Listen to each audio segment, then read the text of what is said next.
أعوذ بالله من الشيطان الرجيم بسم الله الرحمن الرحيم بسم الله الرحمن الرحيم الحمد لله رب العالمين الصلاة والسلام على رسول الله وعلى آله وصحبه أجمعين أما بعد فأعوذ بالله من الشيطان الرجيم بسم الله الرحمن الرحيم يا أيها الذين آمنوا اتقوا الله حق تقاته ولا تموتن إلا وأنتم مسلمون يا أيها الناس اتقوا ربكم الذي خلقكم من نفس واحدة وخلق منها زوجها وبث منهما رجالا كثيرا ونساء واتقوا الله الذي تساءلون به والأرحام إن الله كان عليكم رقيبا يا أيها الذين آمنوا اتقوا الله وقولوا قولا سديدا يصلح لكم أعمالكم ويغفر لكم ذنوبكم ومن يطع الله ورسوله فقد فاز فوزا عظيما قال الله تعالى في القرآن المجيد بسم الله الرحمن الرحيم كل نفس ذائقة الموت وإنما توفون أجوركم يوم القيامة فمن زحزح عن النار وأدخل الجنة فقد فاز وما الحياة الدنيا إلا متاع الغرور۔ تمام تعریفیں اللہ رب العالمین کے لیے لائق ہے، جو آسمان و زمین اور ہم تمام لوگوں کا خالق، مالک، رازق ہے۔ بے شمار درود و سلام نازل ہو ہمارے نبی محمد صلی اللہ علیہ وسلم پر، جو دنیا والوں کے لیے رحمت بنا کر بھیجے گئے۔ صرف دنیا ہی نہیں بلکہ ساری کائنات کے لیے رحمت للعالمین بنا کر بھیجے گئے۔ اللہ تعالیٰ کی رحمت نازل ہو ان تمام صحابہ اکرام رضوان اللہ علیہم اجمعین پر، جنہوں نے نبی کریم صلی اللہ علیہ وسلم کا ساتھ دیا اور دنیا کے کونے کونے میں اس دین کو عام کیا، پھیلا دیا۔ محترم بزرگوں، دوستوں اور نوجوان ساتھیوں، سب سے پہلے میں اللہ تعالیٰ کا شکر گزار ہوں کہ مجھے امت کے اس نوجوانان ملت سے کچھ باتیں کرنے اور ان سے کچھ سننے اور خطاب کرنے کا موقع اللہ نے مجھے دیا۔ حمد و ثنا کے بعد میں نے سورہ آل عمران کی ایک آیت آپ لوگوں کے سامنے پڑھی ہے۔ اس آیت میں اللہ تعالیٰ فرماتا ہے کل نفس ذائقۃ الموت، ہر جاندار کو موت کا مزہ چکھنا ہے۔ ہر جاندار، جس چیز میں بھی جان ہے، چاہے وہ انسان ہو، پرندہ ہو، جانور ہو، جس میں بھی جان ہو تو اس کو ایک نہ ایک دن موت کا مزہ چکھنا ہے۔ سب کو موت ہے، یہاں تک کہ جن کو بھی موت ہے۔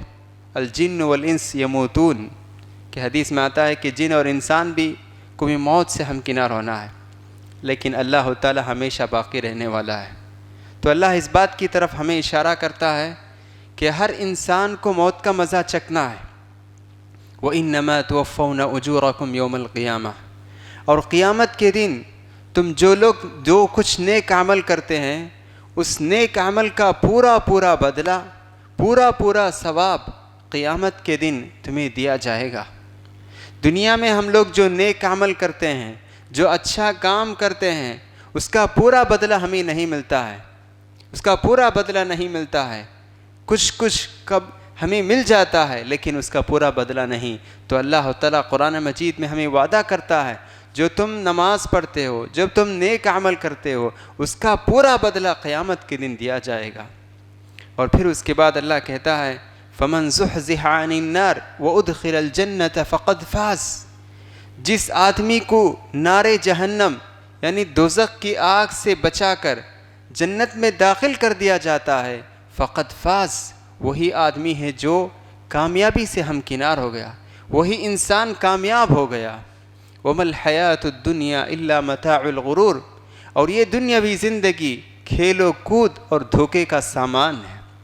تو اس آیت میں اللہ تعالیٰ اس آیت کے آخری حصے میں اس بات کی طرف اشارہ کرتا ہے کہ حقیقی کامیابی مال و دولت کا حاصل ہو جانا یا کوئی ہائی پوزیشن، اعلیٰ منصب، عہدہ پر فائز ہو جانا یہ کامیابی نہیں، بلکہ اصل کامیابی تو یہ ہے من زحزح عن النار، کہ جس آدمی کو دوزخ کی آگ سے بچا لیا گیا، جس کے بارے میں آتا ہے کہ 60 پر 9 درجہ اس کی تپش، اس کی حرارت بڑھ کر ہے، تو صرف اس کی 1 درجہ ہی ہم لوگ اب دیکھ رہے ہیں کہ اس کی گرمی اور اس کی تپش ہم نہیں برداشت نہیں کر سکتے ہیں۔ اگر 59 یعنی 69 ٹائمز اگر 60 پر 9 مرتبہ اس کی گرمی میں اضافہ کر دیا جائیں تو کیا حال ہوگا، ہم اس سے کتنا ہمیں ڈریں گے۔ تو اللہ کہتا ہے ایسے نار جہنم سے جس آدمی کو بچا لیا جاتا ہے اور جنت میں داخل کر دیا جاتا، تو یہی اصل میں کامیابی ہے۔ مال کا حاصل ہونا، عہدے کا حاصل ہونا، اس دنیا میں عزت والا یا پراپرٹی والا ہونا، یہ حقیقی کامیابی نہیں، یہ سب کچھ ٹیمپروری، عارضی کامیابی ہیں۔ محترم حضرات، محترم نوجوان ساتھیوں، تو نار جہنم سے اللہ ہمیں بچا کر جنت میں داخل کر دیتا ہے، تو یہ ایک بہت بڑی ہماری کامیابی ہے۔ اور جنت میں داخل ہونے کے بعد اللہ کا دیدار، جس نے ہم کو پیدا کیا اور جو ہمیں پال رہا ہے، جو ہماری ضرورتوں کو پوری کر رہا ہے، جب ہم بیمار ہوتے ہیں تو ہمیں شفا دیتا ہے، جب پریشان ہوتے ہیں تو ہماری پریشانی کو دور کرتا ہے، جو آسمان سے بارش کو برساتا ہے، زمین سے پودے اگاتا ہے، قسم قسم کے میوے اناج سے ہمیں نوازتا ہے، وہ رب العالمین کا دیدار قیامت کے دن ہوگا۔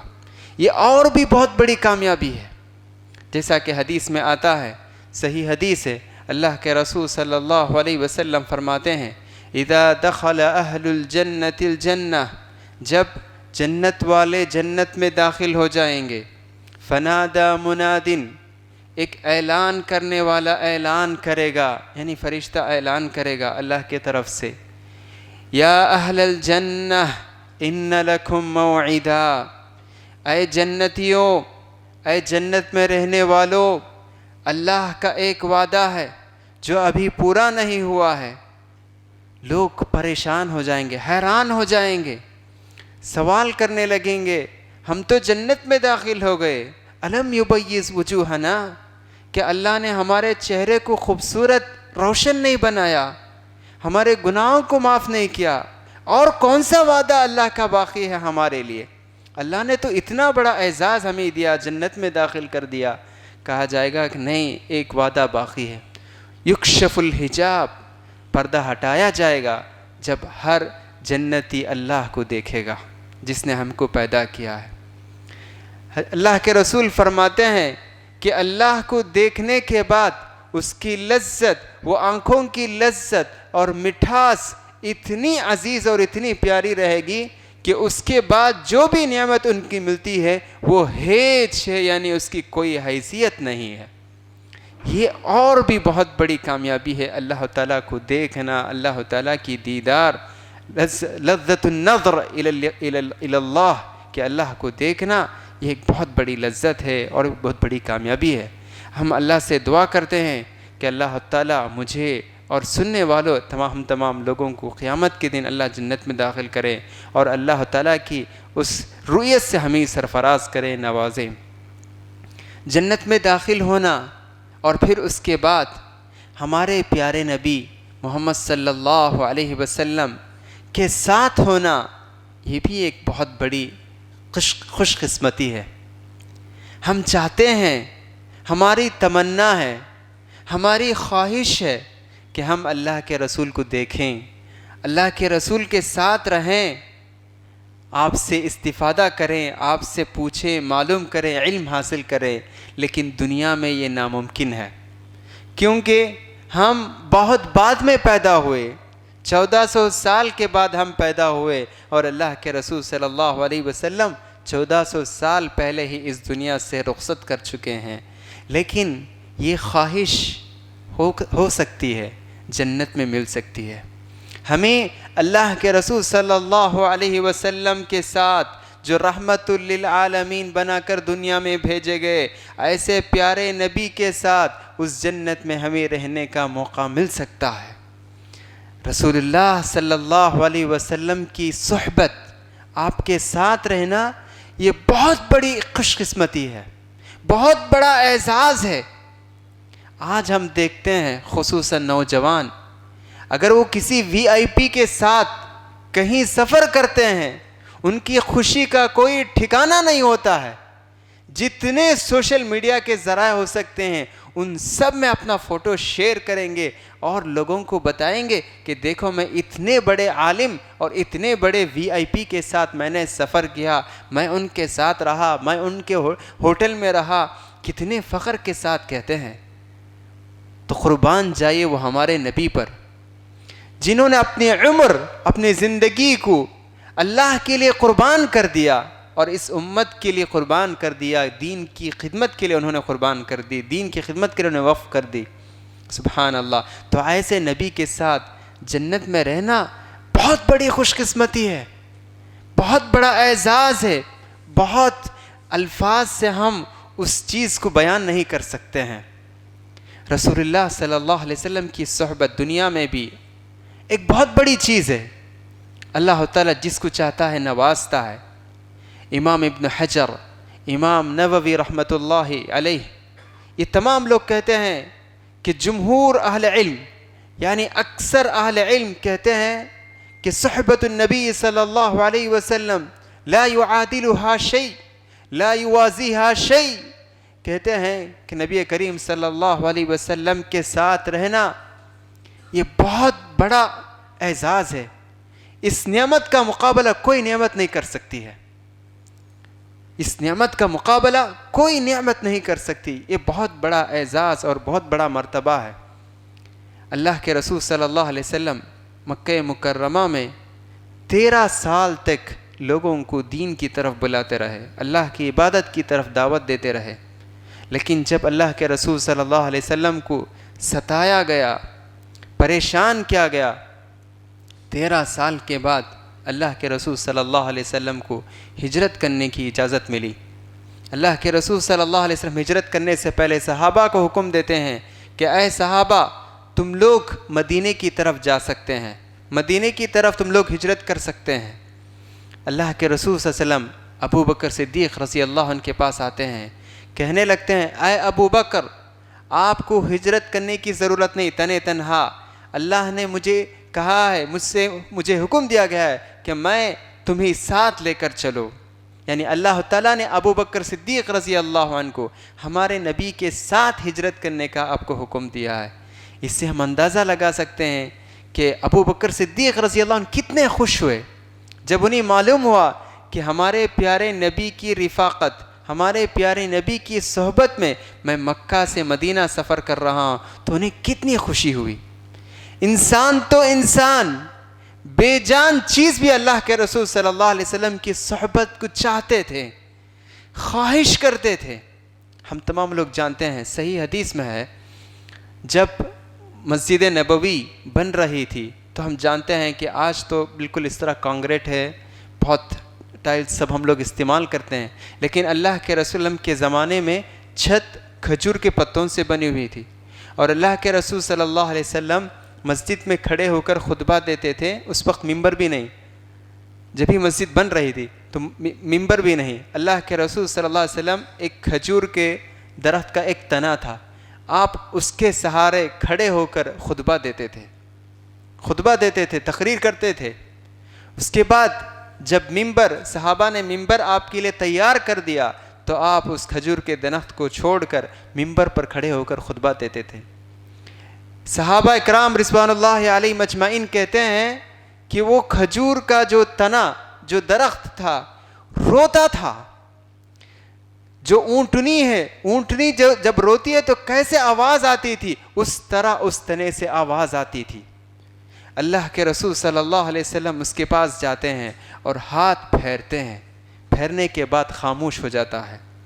صحیح حدیث میں ہے اگر اللہ کے رسول صلی اللہ علیہ وسلم اس کے پاس نہیں جاتے اور اس پر ہاتھ نہیں پھیرتے تو وہ آواز قیامت تک آتی تھی. سبحان اللہ. اس سے ہم اندازہ لگا سکتے ہیں کہ انسانوں تو انسان، یہ بے جان چیز درخت، یہ بھی اللہ تعالیٰ کے رسول صلی اللہ علیہ وسلم کی صحبت، آپ کے ساتھ رہنا ان کو بھی پسند تھا، ان کی بھی خواہش تھی. تو محترم میرے نوجوان ساتھیوں، تو آج میں اسی موضوع پر اسی موضوع کو لے کر میں آپ کے سامنے حاضر ہوا ہوں. میں ان باتوں کی طرف مختصر طور پر اشارہ کرتے چلوں گا کہ جن کے کرنے سے انشاءاللہ ہم اللہ کے رسول صلی اللہ علیہ وسلم کے ساتھ جنت میں ہوں گے.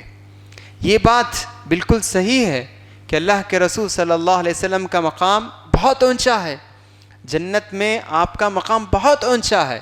لیکن پھر بھی اگر ہمارا عمل ایسا ہو تو انشاءاللہ ضرور، اگر ہمارا عمل اچھا عمل ہو، جس طرح قرآن اور حدیث میں بیان کیے گئے ہیں، اس طرح اگر ہم عمل کریں گے تو انشاءاللہ اللہ تعالیٰ کی طرف سے کچھ ایسا انتظام ہو سکتا ہے کہ ہم اللہ کے رسول صلی اللہ علیہ وسلم کے ساتھ جنت پہ رہ سکتے ہیں. تو آئیے میں آپ کو بتاتا چلتا ہوں کہ وہ کون سے اعمال ہیں جن کے کرنے سے جنت میں ہم اللہ کے رسول صلی اللہ علیہ وسلم کے ساتھ رہ سکتے ہیں. سب سے پہلا عمل ہے اطاعت، فرما برداری. اللہ اور اس کے رسول کے حکم کی فرما برداری کرنا چاہیے. اپنی زندگی میں اللہ اور اس کے رسول کے جو کچھ حکم ہے ان حکم کو بجا لانا چاہیے، چاہے وہ عقیدہ ہو، عبادات ہو، معاملات ہو. ہر زندگی کے ہر مرحلے میں اللہ کے رسول صلی اللہ علیہ وسلم قرآن مجید اور اللہ کے رسول صلی اللہ علیہ وسلم کی سنت کے مطابق اپنی زندگی کو ڈھالنا چاہیے. جب انسان اللہ اور اس کے رسول کی اطاعت کرتا ہے تو قیامت کے دن اللہ تعالیٰ بہت سارے فضل اور انعامات سے نوازے گا. ان میں سے ایک اہم انعام، ان میں سے ایک اہم نعمت صحبت رسول، اللہ رسول صلی اللہ علیہ وسلم کی صحبت میں وہ رہے گا.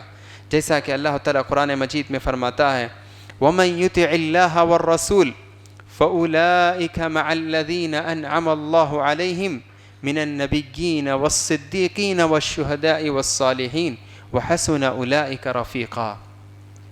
کہ اللہ کہتا ہے وَمَن يُطِعِ اللَّهَ وَالرَّسُولَ، جو انسان، جو شخص اللہ اور اس کے رسول کی اطاعت کرتا ہے، فَأُولَئِكَ مَعَ الَّذِينَ أَنْعَمَ اللَّهُ عَلَيْهِمْ، وہ لوگ ان کے ساتھ ہوں گے جن پر اللہ تعالیٰ نے احسان کیا ہے.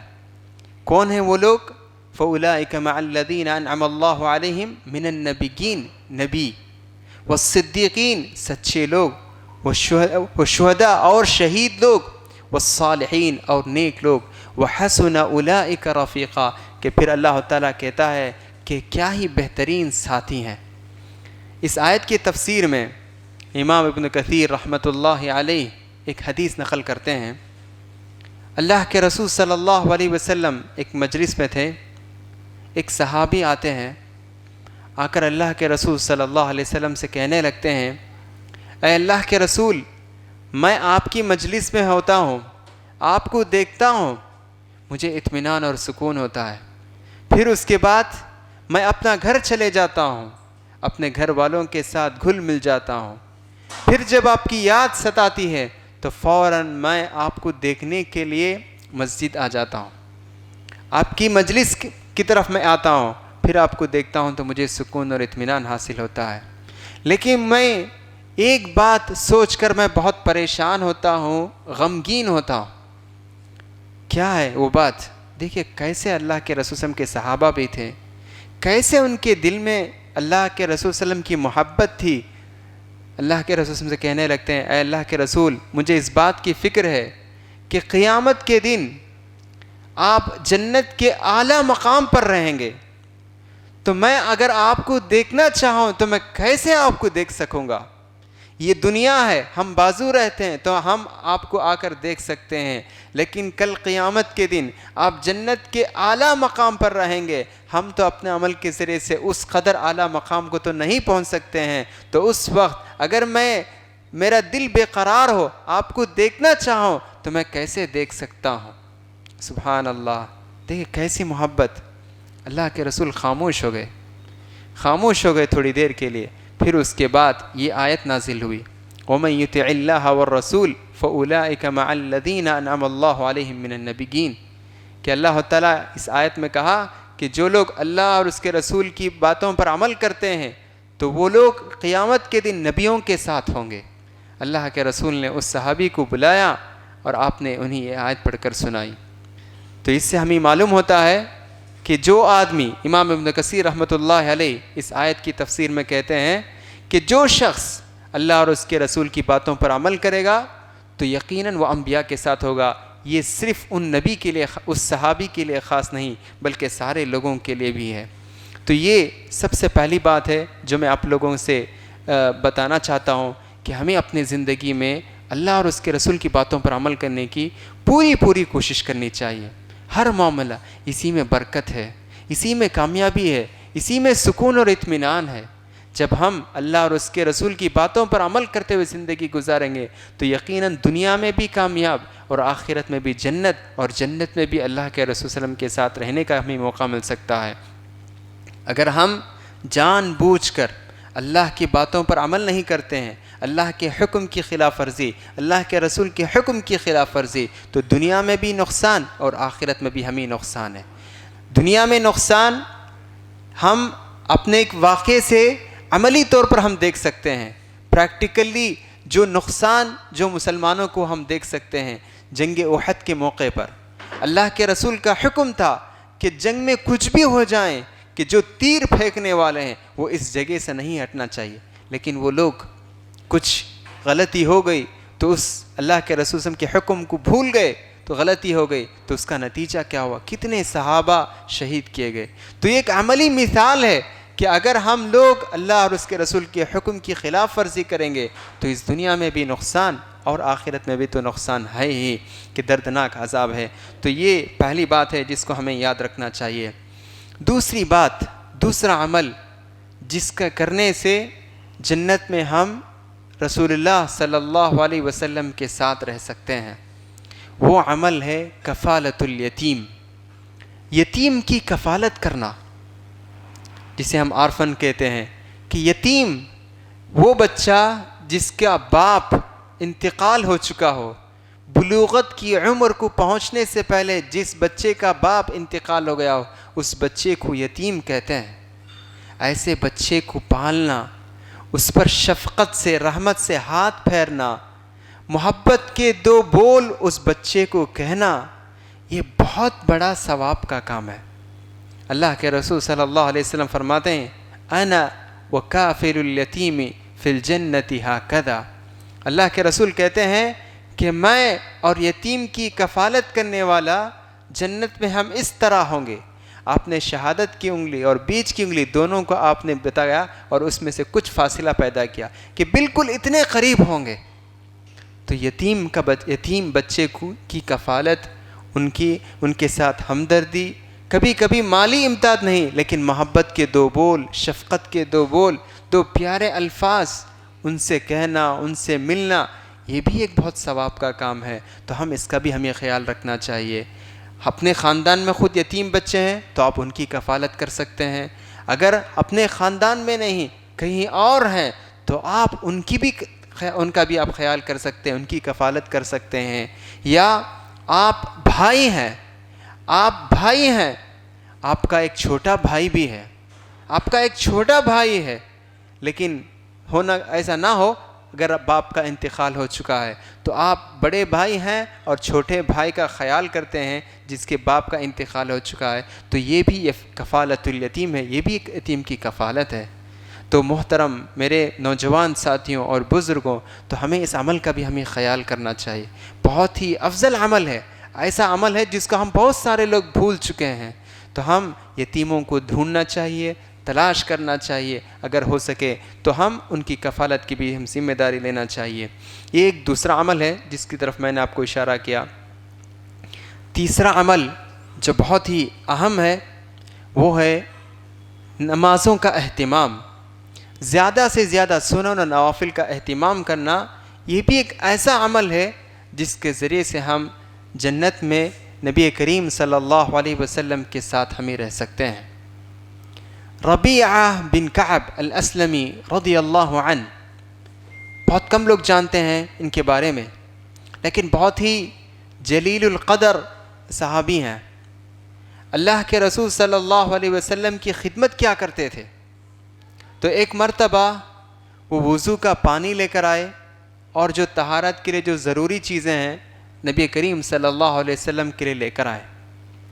اللہ کے رسول صلی اللہ علیہ وسلم ان کی خدمت کا جذبہ، خدمت کا شوق دیکھ کر بہت خوش ہوئے، بہت خوش ہوئے. ہم دیکھتے ہیں کہ بڑے لوگ پوچھنے سے پہلے جب ہم کچھ کام کر دیتے ہیں تو بہت خوش ہو جاتے ہیں. تو اللہ کے رسول صلی اللہ علیہ وسلم بہت خوش ہوئے کہ وہ سوچ کر سمجھ کر کہنے سے پہلے ہی انہوں نے خدمت کر دی. تو اللہ کے رسول بہت خوش ہوئے اور آپ نے ان سے کہا سل، پوچھو کیا پوچھنا چاہتے ہیں کہ میں انشاءاللہ کوشش کرتا ہوں اس چیز کو حاصل کرنے کے لیے، آپ کو دینے کے لیے. دیکھیے اگر میں یا آپ اس جگہ ہوتے تو ہماری نظر کیا ہوتی؟ ہم پوچھتے ہیں کہ مجھے پیسے چاہیے، ہم پوچھتے ہیں کہ ہمیں فلاں جگہ ایک کوئی عمارت ہو یا کوئی پوزیشن ہو، ایسا ہم دنیاوی چیز پوچھتے تھے. ربیعہ رضی اللہ عنہ، دیکھیے ان کا دور اندیشی. انہوں نے کہا اسألک مرافقتک فی الجنہ، اے نبی میں جنت میں آپ کے ساتھ رہنا چاہتا ہوں. اللہ کے رسول نے کہا او غیر ذالک، کیا اور کوئی؟ یہ آپ پوچھ رہے ہیں، اور کوئی آپ پوچھئے. انہوں نے کہا نہیں، یہی میں چاہتا ہوں، یہی میں چاہتا ہوں، میرا گول، میرا ویژن، میرا مشن آپ کے ساتھ جنت میں رہنا، یہی میرا خیال ہے، یہی میری تمنا ہے، یہی میری خواہش.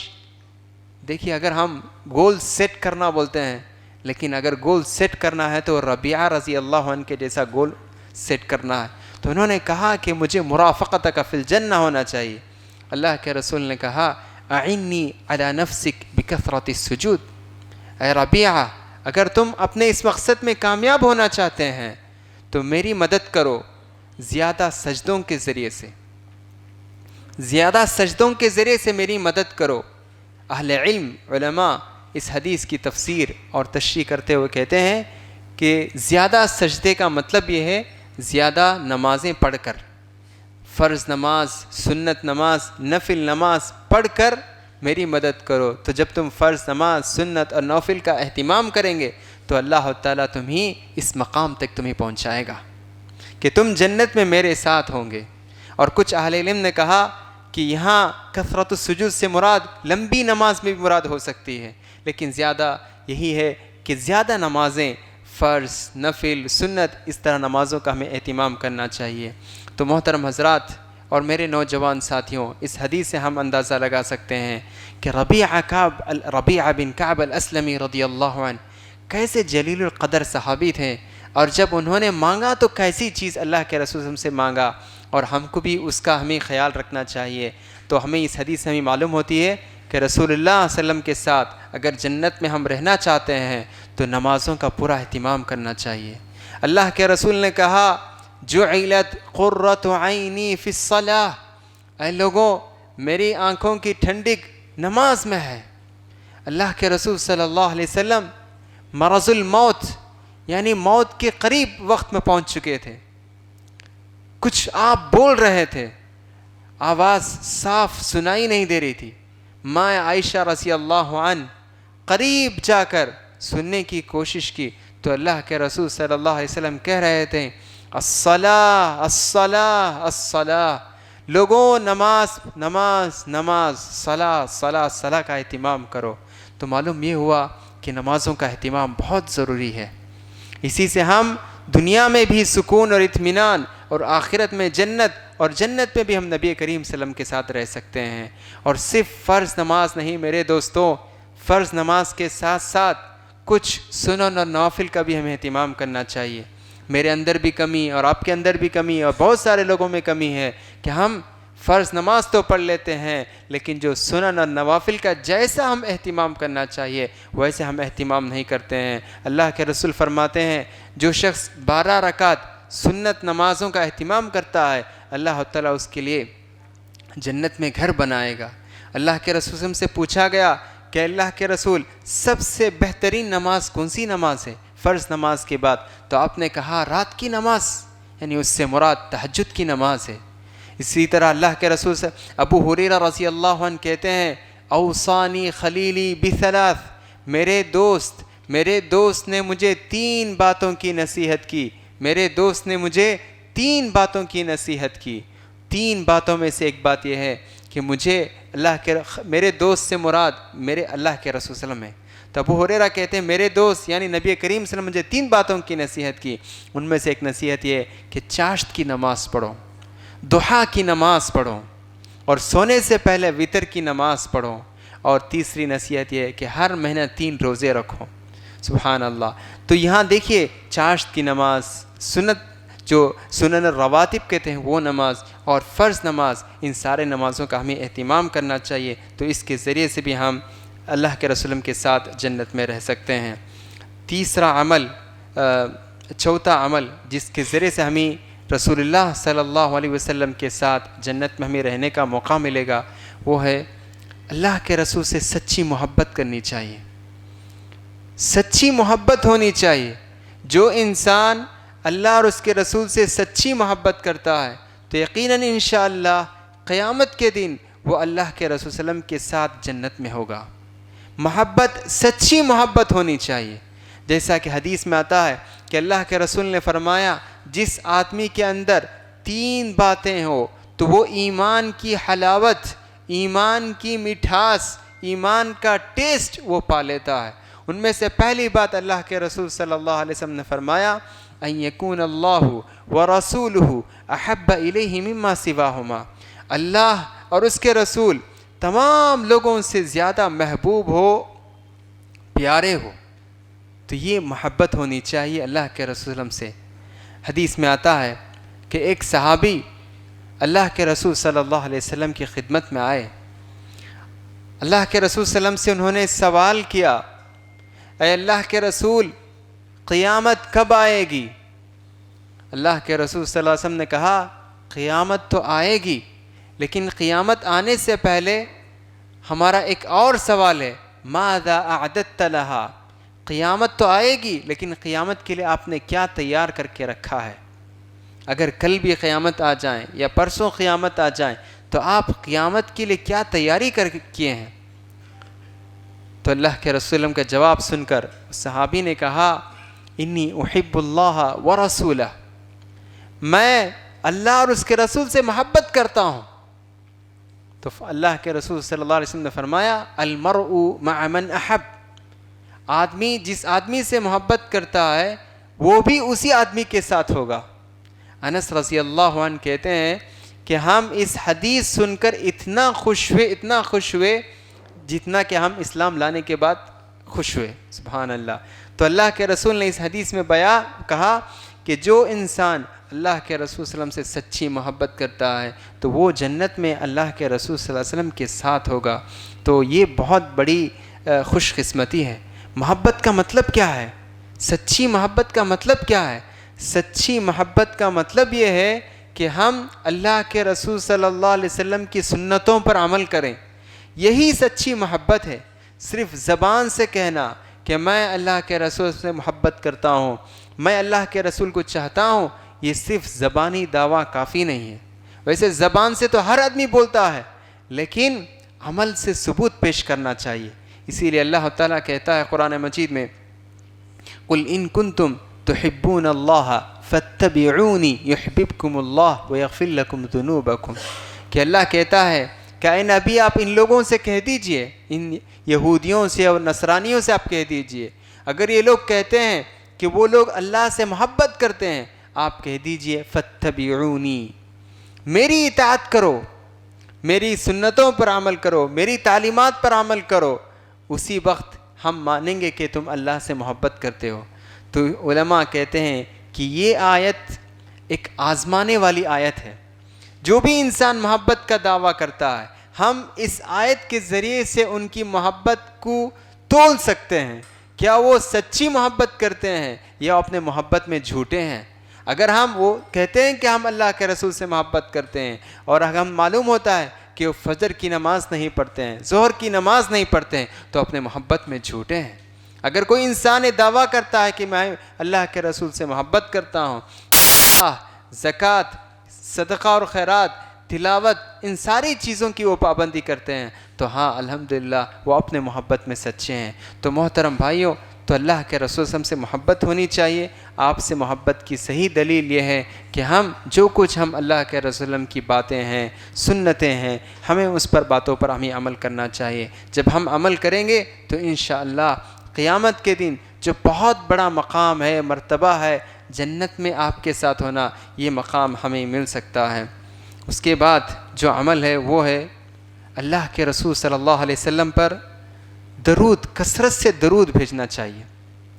اللہ کے رسول صلی اللہ علیہ وسلم پر درود بھیجنا یہ بھی ایک افضل اعمال میں سے ایک عمل ہے، یہ بھی ایک افضل اعمال میں سے ایک عمل ہے، ایسا عمل جس کے ذریعے سے ہم اللہ کے رسول صلی اللہ علیہ وسلم کے ساتھ رہ سکتے ہیں آخرت میں، جنت میں۔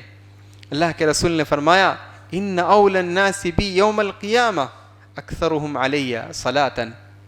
اللہ کے رسول فرماتے ہیں کہ تم میں سے سب سے قریب مجھ سے وہ آدمی ہوگا جو زیادہ مجھ پر درود بھیجتا ہے۔ تو ہمیں درود کا بھی اہتمام کرنا چاہیے۔ امام ابن القیم بہت بڑے عالم ہیں، شیخ الاسلام ابن تیمیہ ان کے شاگرد ہیں۔ انہوں نے ایک خاص کتاب لکھی جلاء الافہام۔ اس کتاب میں اللہ کے رسول صلی اللہ علیہ وسلم پر درود بھیجنے کی بہت ساری فضیلتیں بیان کی اور بہت سارے فوائد، کچھ اہل علم نے کہا کہ 40 فوائد انہوں نے ذکر کیے ہیں۔ بہرحال بہت فوائد انہوں نے ذکر کیے۔ تو ایک فائدہ تو یہ ہے کہ ہم اللہ کے رسول کے ساتھ رہ سکتے ہیں۔ دوسرا فائدہ یہ ہے کہ اللہ تعالیٰ ہمارے درجات کو بلند کرتا ہے، ہمارے گناہوں کو معاف کرتا ہے، اور یہ درود بھیجنے کے ذریعے سے ہمیں یہ ہم اپنا عمل یہ بتا رہے، ہم ثابت کرتے ہیں کہ ہم بھی جس طرح اللہ تعالیٰ اللہ کے رسول پر رحمت بھیجتا ہے تو ہم بھی اللہ کے رسول کے لیے ہم دعائیں کرتے ہیں۔ تو سبحان اللہ، کئی سارے بہت سارے فوائد ہیں۔ تو ہمیں درود بھیجنے کا بھی ہمیں اہتمام کرنا چاہیے۔ درود بھیجنے کا طریقہ تو بہت آسان ہے۔ اللہم صلی علی محمد وعلی آل محمد کما صلیت علی ابراہیم وعلی آل ابراہیم انک حمید مجید، اللہم بارک علی محمد۔ یہ جو دعا ہے اس دعا کو ہمیں پڑھنا چاہیے، اور خاص کر جمعہ کا دن، جیسا کہ آج جانتے ہیں ہم جمعہ کا دن ہے۔ اللہ کے رسول صلی اللہ علیہ وسلم نے فرمایا اکثروا علی الصلاۃ، زیادہ پڑھو جمعہ کے دن درود مجھ پر۔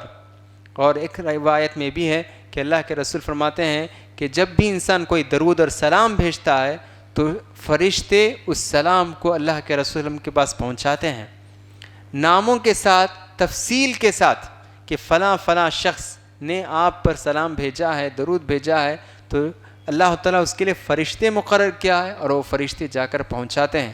صحابہ نے پوچھا کہ اللہ کے رسول اس وقت تو آپ مٹی میں مل چکے ہوں گے، آپ تو بہت مٹی ہو گئے ہوں گے، آپ صحیح سالم نہیں رہیں گے، آپ تو انتقال ہو چکے ہیں، تو کیسے آپ کیسے سن سکیں گے؟ تو انہوں نے اللہ کے رسول نے کہا کہ اس وقت اللہ تعالیٰ مجھے روح کو لوٹاتا ہے اور میں سنتا ہوں اور اس کا جواب بھی دیتا ہوں۔ سبحان اللہ، یہ ساری چیزیں ہیں جو علم الغیب سے متعلق اللہ تعالیٰ قرآن میں کہتا ہے کہ مومن لوگ غیب پر ایمان لاتے ہیں، وہ کیوں کیسے سوال نہیں کرتے ہیں، بس جب بتایا جاتا ہے کہ قبر میں عذاب ہے، قبر میں بھی نعمت ہے، تو ہم اس پر ایمان لاتے ہیں۔ معراج پر بھی ایمان لاتے ہیں، جبکہ عقل مانتی نہیں کہ کیسے اللہ کے رسول اتنا دور سفر کیے، جبکہ کوئی اس وقت جیسے نئے نئے وسائل، آج راکٹ ہمارے پاس ہے، ایروپلین ہمارے پاس ہے، ہیلی کاپٹر ہے، بہت ساری چیزیں، لیکن اس زمانے میں پھر بھی ہم یہ ایمان لاتے ہیں کہ اللہ کے رسول صلی اللہ علیہ وسلم معراج پر تشریف لے گئے۔ تو یہ 5واں یا 6واں عمل تھا جس کو میں نے ذکر کیا۔ اس کے بعد کا جو عمل ہے وہ لڑکیوں کی کفالت۔ لڑکیاں، اگر کسی کے یہاں لڑکی پیدا ہو جاتی ہے تو ہم دیکھتے ہیں کہ وہ کچھ پریشان بھی ہو جاتے ہیں۔ یقیناً مرد کے مقابلے میں، لڑکے کے مقابلے میں لڑکی کی ذمہ داریاں زیادہ ہیں، تو اس وجہ سے بہت سارے پیرنٹس یا والدین کچھ پریشان بھی ہو جاتے ہیں۔ لیکن لڑکیوں کے ساتھ، لڑکیوں کی تربیت کرنا، ان کے ساتھ اچھا برتاؤ کرنا، ان کے حقوق ادا کرنا ایک ایسا افضل عمل ہے جس پر بھی اللہ کے رسول صلی اللہ علیہ وسلم نے وعدہ کیا ہے کہ وہ جنت میں ان کے ساتھ ہوں گے۔ اور خاص کر لڑکیوں کے پالنے کے تعلق سے اللہ کے رسول کہتے ہیں من ابتلیا من هذه البنات بشیء کن سترا من النار، کہ اللہ کے رسول کہتے ہیں کہ جو انسان لڑکیوں کے ذریعے سے آزمایا گیا، یعنی اللہ تعالیٰ انہیں لڑکیاں عطا کیا، بچیاں انہیں عطا کیا، اور ان کے ذریعے سے کچھ پریشانی ہوئی، کچھ تکلیف ہوئی، ہم جانتے ہیں ہوتی ہیں، ان کو پڑھانے کی ذمہ داری، لڑکے ایسے ہی پڑھ سکتے ہیں لیکن لڑکیوں کو پڑھانا ہے تو اس کے سارے حفاظت کے پورا انتظام کرنا رہتا ہے، تو یہ ساری چیزیں رہتے ہیں. تو اللہ کے رسول کہتے ہیں من ابتلیا، جس کسی کو آزمایا جاتا ہے لڑکی بچیوں کے ذریعے سے اور وہ صبر کرتا ہے، پوری طرح انہیں پالتا ہے، ان کی نگہداشت کرتا ہے، ان کی تربیت کرتا ہے، ان کی تعلیم کا انتظام کرتا ہے، تو اللہ کے رسول فرماتے ہیں سترا من النار، قیامت کے دن یہ لڑکیاں جہنم کی آگ سے بچنے کا ایک ذریعہ ثابت ہوں گی. عرب میں ایک ایسا ماحول تھا کہ وہ لوگ جب یہ سن دیں کہ لڑکی پیدا ہوئی تو ان کا چہرہ بدل جاتا تھا. ظل وجهه مسودا وهو كظيم، ان کا چہرہ سیاہ یعنی کالا ہو جاتا تھا، وهو كظيم، اور بہت ہی غمگین ہوتے تھے. تو اللہ کے رسول صلی اللہ علیہ وسلم جب آپ دیکھیں کہ لڑکیوں کے تعلق سے لوگوں کا یہ عقیدہ ہے تو آپ نے کہا کہ اسلام میں اس طرح نہیں ہے. لڑکیوں کو پالنا اور ان کی وجہ سے جو تکلیف ہوتی ہے اس تکلیف پر برداشت کرنا، یہ ایک بہت بڑا عمل ہے اور نیکی اور ثواب کا کام ہے.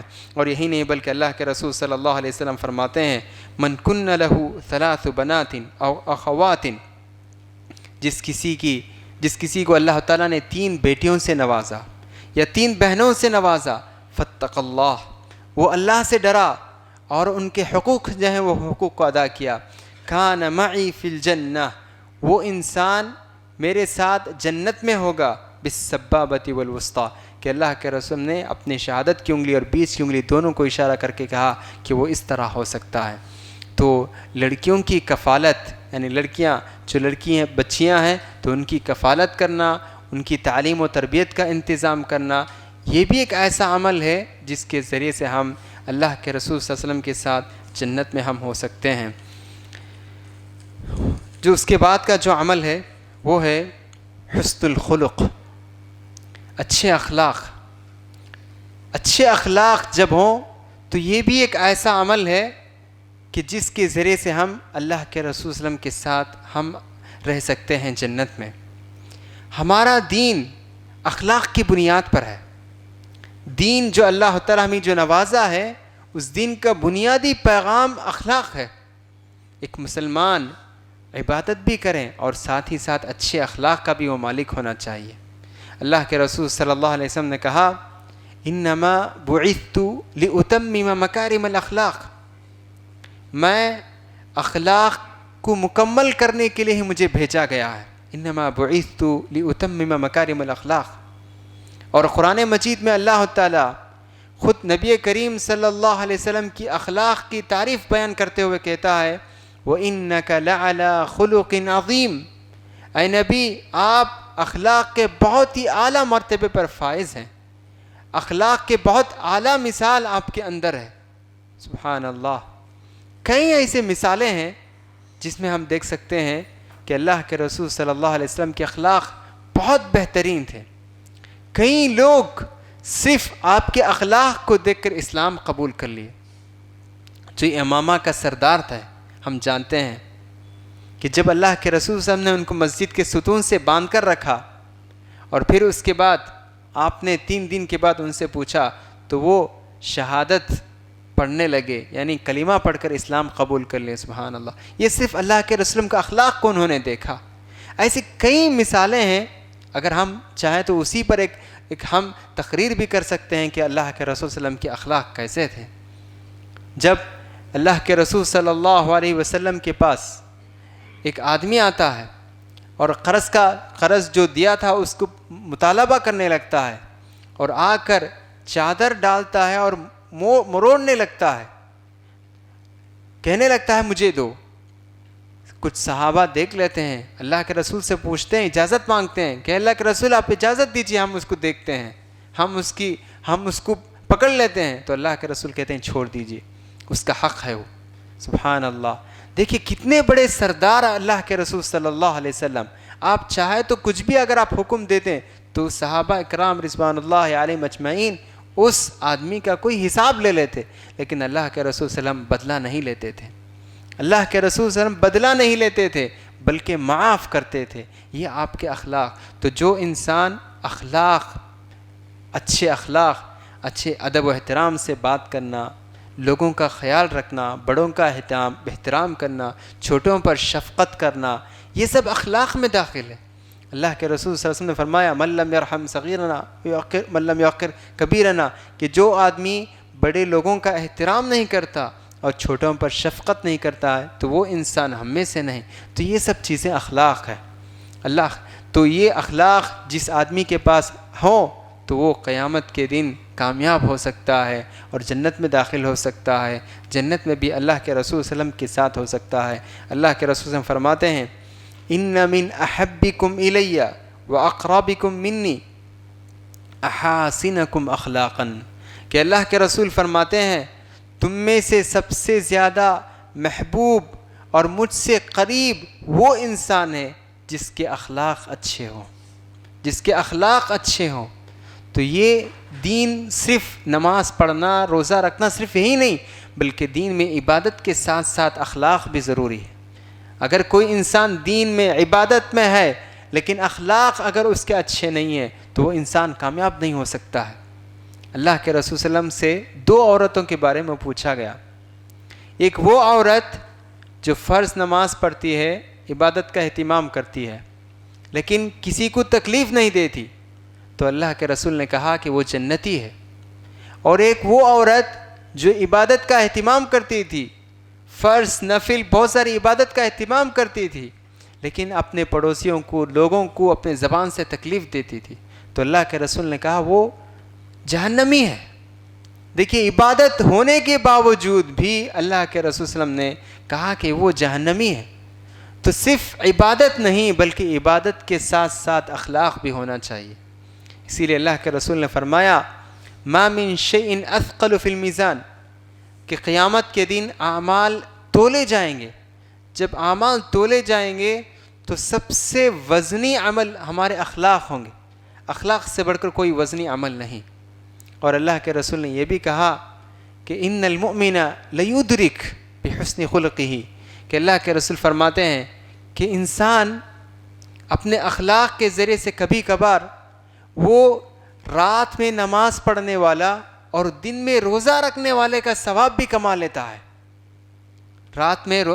رات میں نماز پڑھنے والا اور دن میں روزہ رکھنے والے کا ثواب بھی اس کو مل جاتا ہے اس نے اخلاق کے ذریعے سے۔ تو یہ سبحان اللہ، اللہ کے رسول صلی اللہ علیہ وسلم فرماتے ہیں کہ کسی بھائی کے ساتھ نکلنا اس کی ضرورت پوری کرنے کے لیے، اس کی ضرورت کو پوری کرنے کے لیے، اپنے بھائی کی کسی ضرورت کو پوری کرنے کے لیے نکلنا اس مسجد میں اعتکاف کرنے سے بہتر ہے۔ یعنی مسجد النبوی میں اعتکاف کرنے سے بہتر ہے کہ تم اس بھائی کے ساتھ جاؤ اور اس کی ضرورت پوری کرو۔ تو یہ مسجد میں اعتکاف کرنے سے بھی زیادہ بہتر ہے، مسجد نبوی کے بارے میں کہتے ہیں۔ سبحان اللہ، اعتکاف تو اس کی اہمیت ہے اور اس کی فضیلت ہے، لیکن یہاں اخلاق کی اہمیت کا ہم اندازہ لگا سکتے ہیں۔ تو محترم میرے دوستوں اور نوجوان ساتھیوں، یہ اخلاق بھی بہت اہم چیز ہے جو ہمارے مومن قوم کی ایک پہچان ہے۔ تو ہم اس اخلاق کو بھی، ہمارے نبی کے اخلاق کو بھی ہمیں اپنانا چاہیے۔ آخری بات میں کہہ کر اپنی بات کو ختم کرتا ہوں، وہ یہ کہ دعا، اللہ سے دعا بھی کرتے رہنا چاہیے کہ پروردگارا ہم عمل کر رہے ہیں لیکن ہمیں ہمارے نبی محمد صلی اللہ علیہ وسلم کے ساتھ جنت میں ہمیں رہنے کا موقع عطا فرما۔ اس طرح ہم اللہ کے رسول سے دعا بھی کرتے رہنا چاہیے۔ اللہ کے رسول صلی اللہ علیہ وسلم ایک مرتبہ مسجد میں داخل ہوئے، ابو بکر بھی تھے اور عمر رضی اللہ عنہ بھی تھے۔ عبداللہ بن مسعود رضی اللہ عنہ نماز پڑھ رہے تھے، انہوں نے سورۃ النساء تلاوت کر رہے تھے نماز میں۔ جب وہ تقریباً 100 آیت پڑھ چکے تو پھر اس کے بعد وہ دعا میں مشغول ہو گئے۔ پھر اللہ کے رسول صلی اللہ علیہ وسلم نے کہا اسأل تعطا، مانگو تم، جو بھی تم اب مانگو تو تمہیں مل جائے گا۔ ابو بکر رضی اللہ عنہ بھی تھے، عمر رضی اللہ عنہ بھی تھے، سن لیتے ہیں۔ دوسرے دن ابو بکر صدیق رضی اللہ عنہ عبداللہ بن مسعود کے پاس آتے ہیں، پوچھتے ہیں کہ تم نے کیا مانگا اس وقت، کیونکہ میں نے رسول اللہ صلی اللہ علیہ وسلم سے سنا کہ مانگو، جو تم مانگو گے وہ تمہیں دیا جائے گا۔ تو انہوں نے کہا کہ میں نے مانگا ایماناً، اے اللہ ایسا ایمان عطا فرما جس کے ذریعے سے میں اس کو کبھی نہ چھوڑوں، کبھی میں اس کو چھوڑ کر باہر نہ جاؤں، یعنی مرتد نہ ہو جاؤں۔ اور میں نے یہ بھی اللہ مانگا کہ اے اللہ مجھے قیامت کے دن اللہ کے رسول صلی اللہ علیہ وسلم کی رفاقت، اللہ کے رسول کے ساتھ رہنے کا مجھے موقع عطا فرما۔ میں نے یہ بھی دعا کی۔ تو اس سے ہمیں معلوم ہوتا ہے کہ عمل بھی کرنا چاہیے اور ساتھ ہی ساتھ دعاؤں کا بھی ہمیں اہتمام کرنا چاہیے۔ بس میں انہی بات پر اپنی بات کو ختم کرتا ہوں۔ اللہ تعالیٰ سے دعائیں کرتا ہوں کہ اللہ تعالیٰ کہنے والوں کو بھی اور سننے والوں کو بھی عمل کرنے کی توفیق عطا فرمائے۔ ہم تمام لوگوں کو اللہ تعالیٰ جنت میں داخل ہونے کی توفیق عطا فرمائے اور ساتھ ہی ساتھ رسول اللہ صلی اللہ علیہ وسلم کے ساتھ جنت میں رہنے کا بھی ہمیں موقع عطا فرمائے۔ آمین۔ وآخر دعوانا ان الحمد للہ رب العالمین۔